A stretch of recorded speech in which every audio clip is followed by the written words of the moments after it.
ഗാർഹിക പീഡനം മാത്രമല്ല ഭാര്യ പറഞ്ഞത്. മന്ത്രിയുടെ പത്നി അവര് മന്ത്രിയുടെ തറവാട്ട് വീട്ടിലെത്തിയപ്പോ മന്ത്രിയുടെ കിടക്കമുറിയില് കാണാൻ പാടില്ലാത്തത് കണ്ടെന്ന്. എന്താണ് ഈ കാണാൻ പാടില്ലാത്തത്? അത് വേണമെങ്കിൽ എന്റെ സ്വകാര്യമാണ്, സ്വന്തം കാര്യമാണെന്നൊക്കെ പറയാം. പക്ഷെ മന്ത്രിയാണ്, കേരളത്തിലെ ജനങ്ങളെ ഭരിക്കുന്ന മന്ത്രിമാരിൽ ഒരാളാണ്.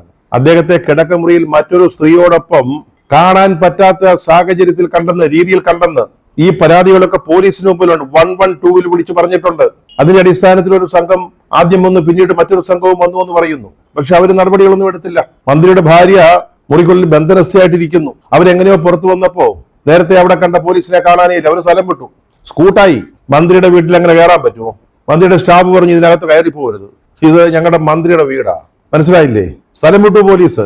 ഇത്രയ്ക്ക് വഷളായ ഒരു വിഷയം. മന്ത്രിസഭയിലെ ഒരു അംഗത്തെ അദ്ദേഹത്തിന്റെ ഭാര്യ കാണാൻ പറ്റാത്ത രീതിയിൽ കയ്യോടെ പിടികൂടുക, എന്നിട്ട് പോലീസിനെ വിളിക്കുക. അതിന്റെ പേരിൽ അവര് ഗാർഹിക പീഡനത്തിന് ഇരയാവുക. പക്ഷെ എന്താണ് സംഭവിച്ചത്? നമ്മുടെ മുഖ്യമന്ത്രി എന്താണ് ചെയ്തത്? കോംപ്ലിമെന്റ്സ് ആക്കാൻ പറയുകയാണ് ചെയ്തത്. ഭാര്യയോട് സംസാരിച്ച് ഒത്തുതീർപ്പിലെത്താൻ, മാപ്പ് ചോദിച്ച് ഒത്തിരി ശീലമുള്ളതായതുകൊണ്ട് മന്ത്രിക്ക് അതിന് മടിയുണ്ടായില്ല. മാപ്പപേക്ഷ സ്വീകരിച്ചു നമ്മുടെ മന്ത്രിയുടെ ഭാര്യ. അതിനെ തുടർന്ന് അയാൾ മന്ത്രിസഭാ യോഗത്തിൽ പങ്കെടുക്കുന്നു. പിന്നീട് മുഖ്യമന്ത്രിയെ കണ്ട അദ്ദേഹത്തിന്റെ നിലപാടുകൾ വിശദീകരിക്കുന്നു.